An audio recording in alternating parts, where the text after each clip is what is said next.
যদি লক্ষ্য থাকে অটুট, ঢের আত্মবিশ্বাস, তবে কোনো বাধাই আটকাতে পারে না। তিনি মোহাম্মদ নাসিমুল হক, পেশায় কাঠমিস্ত্রি, বয়স ৪৫। চলতি বছর অংশ নেন এসএসসি পরীক্ষায়। শুধু ইচ্ছের বলে করেছেন লেখাপড়া, উত্তীর্ণ হয়েছেন ভালো ফলাফলে। তার এই সাফল্য তাক লাগিয়েছে পরিবার, স্বজন, এমনকি গোটা গ্রামে।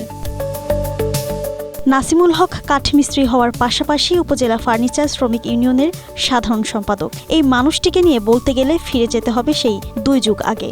সালটা তখন ২০০২। এসএসসি পরীক্ষায় অংশ নেন তিনি। ফলাফলে অকৃতকার্য হলে বন্ধ হয়ে যায় লেখাপড়া। দরিদ্র কৃষক পরিবারের পক্ষেও সম্ভব ছিল না লেখাপড়া চালিয়ে যাওয়া। বাধ্য হয়ে পরিবারে হাল ধরতে কলম ছেড়ে হাতে নেন কাটিং মেশিন।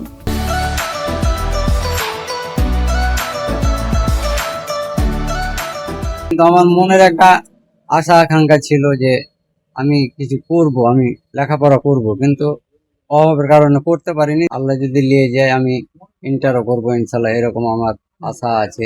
নাসিমুলের স্বপ্ন ভাঙলেও আত্মবিশ্বাসে চির ধরেনি। তিনি জানতেন জীবনে একটি সময় পৌঁছাবেন লক্ষ্যে। তাই তো তিনি সন্তানের জনক আবারও পা রাখেন বিদ্যালয়ের গণ্ডিতে। ২০২৪ সালে ভর্তি হন ৯ম শ্রেণীতে। সময় আমিও অনেকজনকে বলেছিলাম মানে সঙ্গীর সাথে করার জন্য যে চলো যাই ভর্তি হই, কিন্তু ওরা এটা তখন রহস্য মনে করতো। আজকে ওরা সবাই সত্যি মনে করছে, সবাই কিন্তু এখন পস্তাইছে। আসলে এই দুনিয়াতে বেঁচে থাকতে হলে, দেশকে উন্নত করতে হলে, জাতিকে উন্নত করতে হলে শিক্ষাই হলো একমাত্র মেরুদণ্ড। রাজশাহী কমার্স কলেজের ভোকেশনাল বিভাগ থেকে পরীক্ষা দেন নাইমুল। জিপিএ ৪.৬২ পেয়ে হয়েছেন উত্তীর্ণ। সোমবার ফল প্রকাশের পর তার এই সাফল্যের খবর এলাকায় ছড়িয়ে পড়ে। গ্রাম জুড়ে তৈরি হয় আনন্দের আবহ। আমার আব্বু এবার এসএসসি পড়ালেখা করে কাজ কামের ফাঁকে পড়ালেখা করে এসএসসি দিয়েছে, রেজাল্ট ভালো করেছে, তার জন্য আমরা গর্বিত। আমাকে তো ভালো লাগছে, লাগবেই ভালো। আমার ছেলে একটা পাস করলে ভালো লাগবে না?